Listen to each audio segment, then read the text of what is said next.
mapapansin nyo, ang income mo, nagkakaroon dito unang income, ikaw nagtrabaho. Pero pangalawang level na nagtrabaho sila. Tama mo ba? So nagkakaroon ka ng tinatawag na leveraging of time. Dumarami oras mo sa ibang tao. Tulad ko po ngayon, ang grupo ko may 10,000 na. Dito sa site na to, may 7,000. Dito kulang-kulang 5,000. Eh, ano nangyayari? Ilang buwan kayo meron yan? Bisa mababaliw ka. Mababaliw ka. Alam mo bakit simula Huwebes hanggang ngayon, nung nag-aaral, hindi mo baba ng 50,000? Isang araw. Ang tanong, gusto niyo ba mangyari sa inyo? Sigurado ba kayo? Lahat ba ibabayaran sa atin ng kumpanya? Hindi po. May safety net ang kumpanya. Ang pinakamalaking babayaran lang po kada isang account. Kada isang account, ha? Pero pwede ka mag-open ng mas maraming account. Hanggang 15 account, pwede ka. Kada isang account po, ang babayaran na ng kumpanya is only 16 payers. Paano yan? Halimbawa, after a year, sobrang laki na ng grupo mo dito. Dito, sobrang laki din ng grupo mo. Isang araw sa grupo mo, 100 ang pumasok. Sa grupo mo, 100 din. Ibig sabihin ba, ikaw 100 1,500 bayad sa'yo ng company? Hindi po. Di sa Islam, yung sobra sa kumpanya mapupunta. 16 payers multiply by 1,500, pagtyagaan mo na muna ang 24,000 kada isang araw. Pwede mo gabasin mo yan. Paka-estiman lang.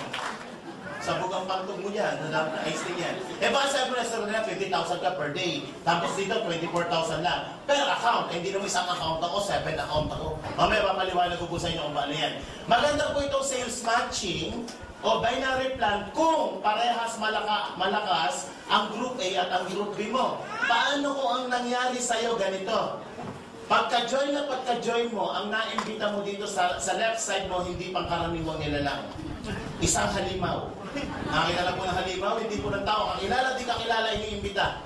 Wala pang 5 buwan, mahigit 5,000 na ang grupo niya dito.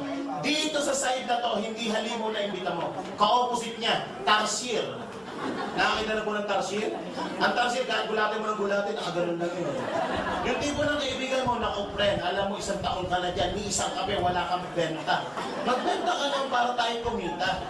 Ang sagot lang nito, ganito, paano ba yan? Ay wala po kayong kikitain dyan kasi pinag-uusapan dyan sales matching. Kahit abutin ng 50,000 o milyon-milyon ang benta dyan, walang benta to, wala kang kita dyan. Tama po ba? So anong ginawa ng company? Kinrate po natin yung number 4. Ang tawag dyan po sa number 4 na kitaan is Unilevel. Ang kailangan lang po dito, kailangan at least meron kang isang direct sponsor. Sa number 3 requirements, dapat at least 2 para mag-move ang network mo. Dito sa number 4, kahit isa lang kakilala, pwede na. Matanong ko po kayo, sino po dito isa lang kakilala? Taas po ang kamay. Ano man ang combo ng cellphone, isa lang. Nanay pa niya. Worst scenario, isa lang po na-imbita. Kaya lang, itong na-imbitan to, isa, medyo, ano yan, halimaw. Malakas magbenta ng product, ay na-imbitan pala doktor. Itong mga produkto natin, piniprescribe sa mga pasyente niya. Lahat ng pupuntang pasyente sa kanya, simula simpleng tagyawat, hanggang pinakamalalang cancer, pinalalaklak to. So ano nangyayari sa'yo?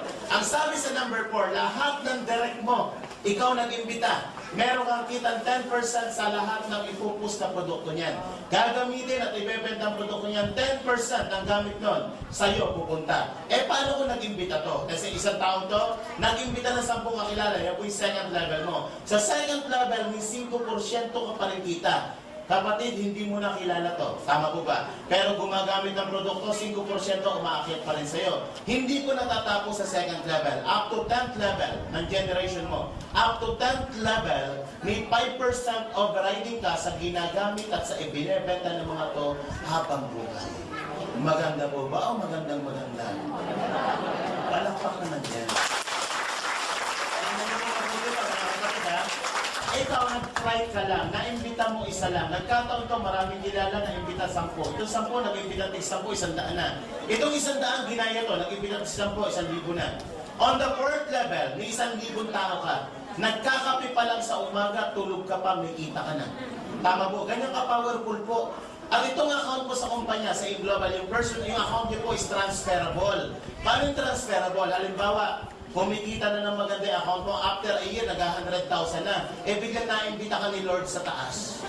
Hindi ka na pinabalik sa mundong ibabaw. Eh, nagto-200,000, 100,000 yan per month. Sino nga ay kinabang nung iiwanan mo? Yan po yung mamanahin ng direct beneficiary mo. Ng anak mo, ng asawa mo, ng pamilya mo. Kaya kahit wala ka na sa mundong ibabaw, ang mga naiwan natin masasaya. Bakit? Kasi wala ka na. Hindi, kasi hindi wala. tarsier. Tingin niya may pag-asa pa ba ang buhay?